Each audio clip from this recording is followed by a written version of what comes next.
America की मुसलसल जाहियत पर ईरान का बड़ा इक़दाम, मुफाहमती याददाश्त पर अमल दरामद रोक दिया। नायब वज़ीर ख़ारजा कासिम गरीबाबादी का अमेरिका को भरपूर जवाब देने का आज़म, तेहरान लड़ने और मरने पर तैयार। खिते में अमेरिकी तंसीबात पर तबाहकुन हमले, कई अहदाफ को निशाना बनाया। बस बहुत हुआ, ईरान ने अमेरिका के साथ मुफाहमती याददाश्त पर अमल दरामद मुअत्तल कर दिया। तेहरान लड़ने और मरने पर तैयार, खित्ते में अमेरिकी तंसीबात को उड़ा कर रख दिया।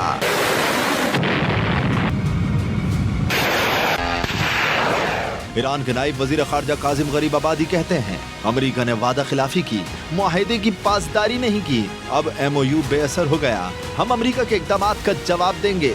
ईरान की अव्वलीन तरजीह मुल्क का मजबूत दिफा करार।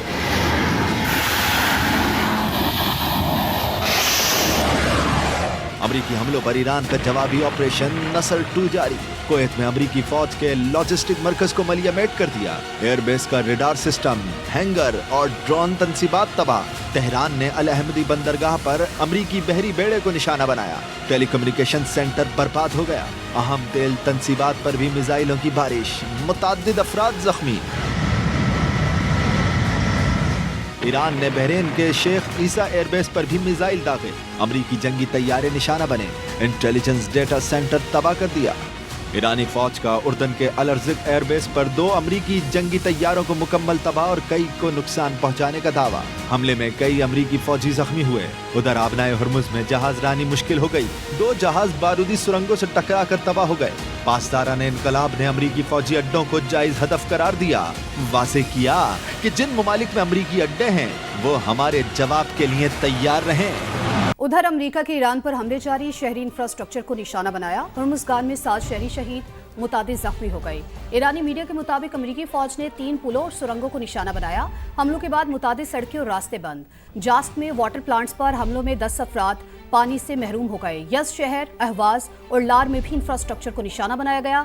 बू शहर, बंदर अब्बास, सिरिक, जजीरा कैशम और उमीदिया शहर में भी मिसाइल बरसाए। 116 टेलीकॉम टावर तबाह हो चुके।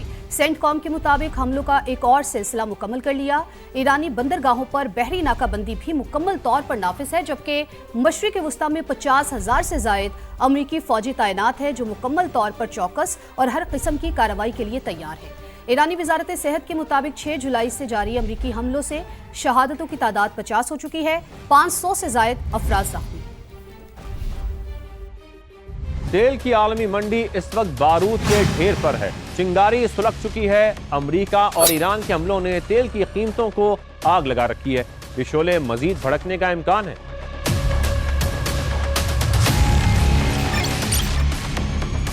क्योंकि अब डोनाल्ड ट्रंप मुख्तलिफ ऑप्शंस पर गौर कर रहे हैं। पहला ये कि ईंधन फराहम करने वाले तैयारे इसराइल भेजे जाएं, ताकि अगर जंग तवील हुई तो ईरान के खिलाफ फजाई ऑपरेशंस की सलाहियत बरकरार रखी जा सके। रिपोर्ट्स ये भी आ रही हैं कि अमरीकी सदर ईरान के खिलाफ मुमकिना फौजी कार्रवाई के नए ऑप्शंस का भी जायजा ले रहे हैं, जिनमें ईरानी जौहरी तंसीबात पर फैसला कुन हमले शामिल हैं। अभी तक अमरीका की जानिब से ऐसा कोई बाज़ाब्ता ऐलान तो नहीं किया गया, लेकिन अगर ये मंसूबे अमली शक्ल इख्तियार करते हैं तो मशरक़ वस्ता में कशीदगी मजीद बढ़ेगी। ईरान भी मुमकिना जवाबी कार्रवाई करेगा, जिसकी आग पूरे खित्ते में फैलेगी। फिर तेल की कीमतों को लगाम डालना शायद किसी के बस में नहीं रहेगा। आगे बढ़े और आपको बताएं कि बानी PTI की बहन सियासी मुफादात के लिए दुश्मन की जबान बोलने लगी। अपने मुफादात के लिए रेड लाइन उबूर कर ली। नौरीन न्याजी की मार कर हक से मुतालिक हर्जा सराई, जंग को अफवाज पाकिस्तान और मोदी का गठजोड़ करार दे दिया। मुतनाज़ इंटरव्यू में कहा, भारत ने इसराइल के कहने पर पाकिस्तान पर हमले से गुरेज किया। नौरीन न्याजी का लबो लहजा मखसूस बयानी का आगाज करार। माहिरीन के मुताबिक बानी PTI और उनकी बहनें ज़ाती मुफादात के लिए मुल्की सालमियत को भी दाव पर लगा सकती हैं। बयान भारतीय बयानिए के लिए तक़वियत का सबब करार दे दिया।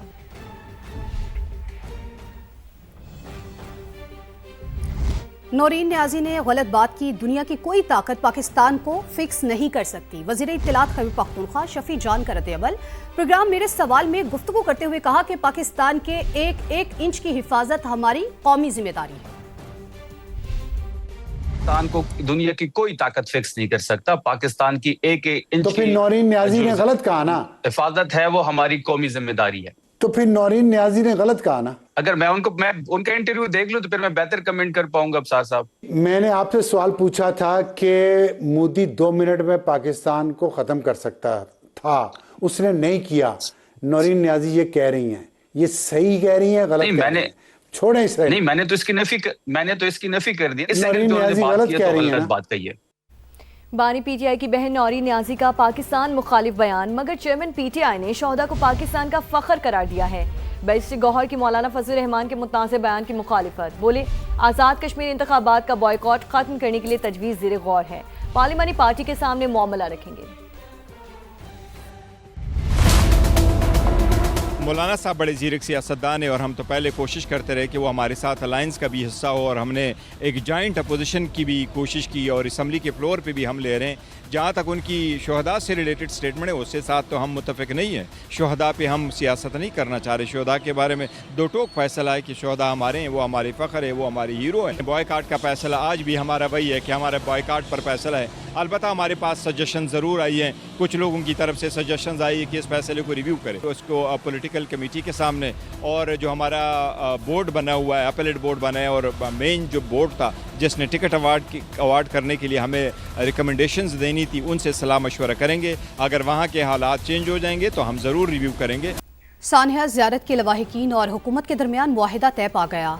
कोयला फाटक पर 10 रोज से जारी धरना खत्म कर दिया गया है। पुलिस शोहदा की नमाज जनाजा कोयटा में अदा, मैयत तदफीन के लिए अबाई इलाके रवाना कर दी गई। रिपोर्ट करेंगे मोहम्मद आतिफ। शोहदाए ज़ियारत के लवाहिकीन और हुकूमत के दरमियान मुआहिदा तय पा गया। कोयटा फाटक पर 10 रोज से जारी धरना खत्म, शहीद पुलिस एहलकारों की नमाज जनाजा अदा कर दी गई। मुआहिदे के तहत इब्तदाई मरहले में कोयला फाटक का नाम शोहदाए ज़ियारत चौक रख दिया गया, जबकि ज़ियारत के कई स्कूल, थाने, तिब्बी मराकिज़ और महकमे शोहदा के नामों से मंसूब कर दिए गए। शोहदा के लवाहिकीन की किफ़ालत, मराआत, माली इमदाद, सरकारी नौकरी की फराहमी, बच्चों की तालीम और जुडिशल कमीशन का क़याम मुआहिदे का हिस्सा है। शोहदा के लवाहिकीन और तमाम सियासी जमातों को अमन व अमान पर इन कैमरा ब्रीफिंग भी दी गई। यकीन दहानी कराई गई कि दहशत गर्दों, उनके सहूलतकारों और भत्ताखोरों के खिलाफ कार्रवाई की जाएगी। थाने ज़ियारत के लवाहिकीन के तमाम मुतालबात मान लिए हैं और इसका क्रेडिट वज़ीर आला बलूचिस्तान मीर सरफराज बुख्ती को जाता है। 7 जुलाई को ज़ियारत में मांगी डैम पंपिंग स्टेशन की सिक्योरिटी पर मामूर पुलिस एहलकारों पर हमला हुआ था, जिसमें 27 पुलिस एहलकार शहीद हुए। कैमरामैन शहजाद अनवर और साथी रिपोर्टर मुजीबुल्लाह के साथ मोहम्मद आतिफ, समा, कोयटा। मेयो हॉस्पिटल के शोबा अमराज़ क़ल्ब के थर्ड पार्टी ऑडिट में मुबैना करप्शन का इंकशाफ। रिपोर्ट के मुताबिक मेयो हॉस्पिटल से लाखों रुपए मालियत के 17 स्टंट चोरी हुए हैं। ज़राए के मुताबिक शोबा कार्डियोलॉजी के रजिस्ट्रार पर मुबैना किरदार का इल्ज़ाम भी है। दानियाल उमर से मज़ीद जानते हैं। दानियाल, बताइए मज़ीद क्या क्या इंकशाफात हुए हैं? देखिए, मेयो अस्पताल में मुबैना करप्शन का मामला सामने आया है, जहां अस्पताल के शोबा कार्डियोलॉजी से लाखों रुपए के स्टंट्स गायब होने का इंकशाफ हुआ है।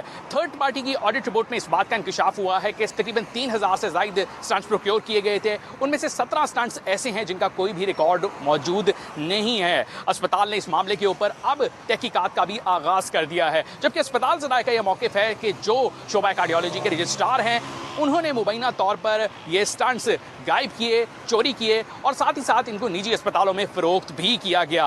न्यू अस्पताल के एमएस डॉक्टर मुदब्बिर रेहान से जब हमारी बात हुई तो उनका ये मौक़िफ़ है कि यंग डॉक्टर्स एसोसिएशन के जो अनासिर हैं वो इस चोरी के पीछे मुलव्वस है। उनका ये भी कहना है कि सीसीटीवी फुटेज भी मौजूद है जिसमें यंग डॉक्टर्स एसोसिएशन के जो मुख्तलिफ ओहदेदार हैं वो इन स्टंट्स को शोबा कार्डियोलॉजी से ले जाकर अपनी ज़ाती गाड़ियों के अंदर रख रहे हैं और उसके बाद वो अस्पताल से बाहर ले जा रहे हैं।